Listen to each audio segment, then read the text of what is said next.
Paper 111. The Adjuster and the Soul.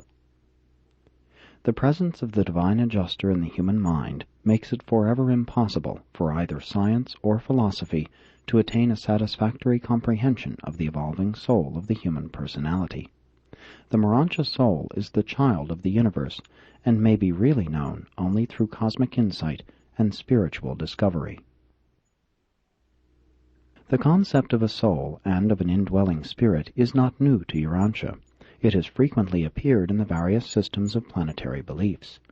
Many of the Oriental as well as some of the Occidental faiths have perceived that man is divine in heritage as well as human in inheritance. The feeling of the inner presence, in addition to the external omnipresence of deity, has long formed a part of many Urantian religions.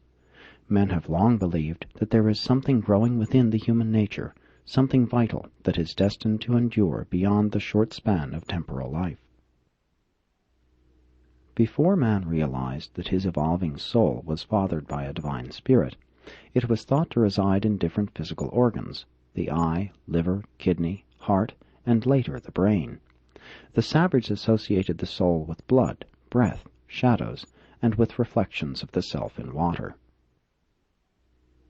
In the conception of the Atman, the Hindu teachers really approximated an appreciation of the nature and presence of the adjuster, but they failed to distinguish the co-presence of the evolving and potentially immortal soul. The Chinese, however, recognized two aspects of a human being, the yang and the yin, the soul and the spirit.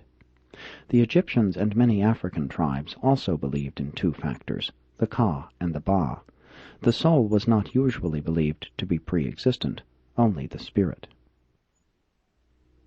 The inhabitants of the Nile Valley believed that each favored individual had bestowed upon him at birth, or soon thereafter, a protecting spirit which they called the ka.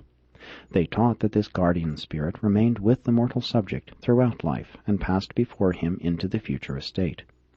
On the walls of a temple at Luxor, where is depicted the birth of Amenhotep III, the little prince is pictured on the arm of the Nile god, and near him is another child, in appearance identical with the prince, which is a symbol of that entity which the Egyptians called the Ka.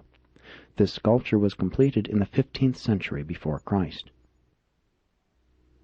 The Ka was thought to be a superior spirit genius which desired to guide the associated mortal soul into the better paths of temporal living, but more especially to influence the fortunes of the human subject in the hereafter.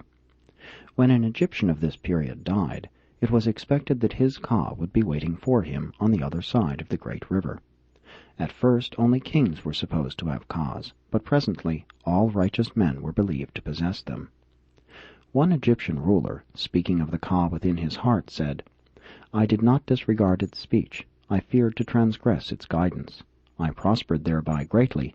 I was thus successful by reason of that which it caused me to do. I was distinguished by its guidance." Many believed that the Ka was an oracle from God in everybody.